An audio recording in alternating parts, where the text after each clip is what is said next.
శ్రీ ఆంజనేయం దోస్తులు. ఎండలు ఏ లెవెల్లో కొడుతున్నాయో మా ఇంట్లో ఈ సీన్ చూస్తే అర్థమైపోతుందండి. నిజంగా పాపం ఈ మూగజీవాలకి బయట ఉన్న వాటిని అసలు అవి ఎలా ప్రొటెక్ట్ చేసుకుంటున్నాయో, ఎలా ఉంటున్నాయో నిజంగా చాలా బాధ అనిపిస్తుంది. ఇంట్లో వాటినంటే మనం చూసుకుంటున్నాము. మా ప్లూటో చూడండి, కూలర్ దగ్గర సెటిల్ అయిపోయింది. బెడ్ ఎక్కేసింది. ఇక బెడ్ దిగదంట, కూలర్ దగ్గర నుంచి కదలదంట. బయట ఉన్న వాటికి కూడా ఏదైనా మనం చేయగలిగితే బాగుండు. నాకైతే ఇది అసలు చిరకాల కోరిక. బయట ఉండే మూగజీవాలకు కూడా మంచి షెల్టర్ లాంటిది ఏమైనా ప్రొవైడ్ చేయగలగాలి అని. అది ఎప్పటికైనా నేను దానికి ఏదో ఒక సొల్యూషన్ అనేది వెతుకుతాను. నేను లైఫ్లో సెటిల్ అయినప్పుడు మాత్రం, అంటే నా పిల్లల చదువులకి అన్నిటికీ నాకు ఆర్థిక స్థితిగతులన్నీ సహకరిస్తే మాత్రం మిగిలిన డబ్బులతో ఖచ్చితంగా నేను మూగజీవాల కోసం ఏదో ఒకటి చేస్తాను.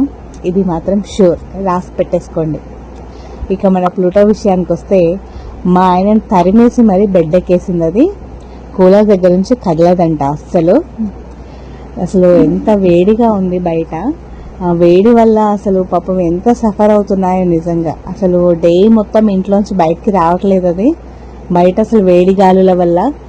మీరు కూడా stay healthy and stay safe. ఎవ్వరు కూడా ఈ 3-4 డేస్ బయటికి రాకండి. ఎక్కువగా ఏదైనా అత్యవసరం అయితేనే రండి. మన ఆరోగ్యాన్ని మనం కాపాడుకుందాము. ఇంకా చూడండి, చల్లగాలికి అది ఎంత హ్యాపీగా పడుకుంటుందో. ఆ టైంలో అసలు మమ్మల్ని పడుకోనివ్వకుండా అది అలా నిద్రపోతుంది. యాక్చువల్గా ఈరోజు నైట్ అనమాట అది, అంటే నిన్న నైట్. అలా డే ఆల్రెడీ చేంజ్ అయిపోయింది. కాకపోతే అవి ఎంత చూడండి, ఇక్కడ చూడండి ఎంత హ్యాపీగా పడుకుందో. ఈ హ్యాపీనెస్ ముందు అది ఏం చేసినా చెల్లిపోతుందండి. మేమైతే నిజంగా చాలా హ్యాపీ ఫీల్ అయ్యాము. పాపం అది హ్యాపీగా పడుకుందని చెప్పేసి. నైట్ మొత్తం నిద్ర లేదు ఇంకా మాకు ఈ వేడి వల్ల. మీరు కూడా సేఫ్గా ఉండండి.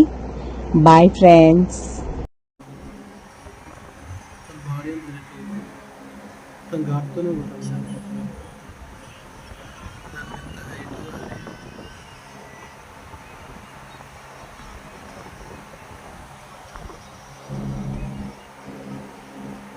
ఇంకా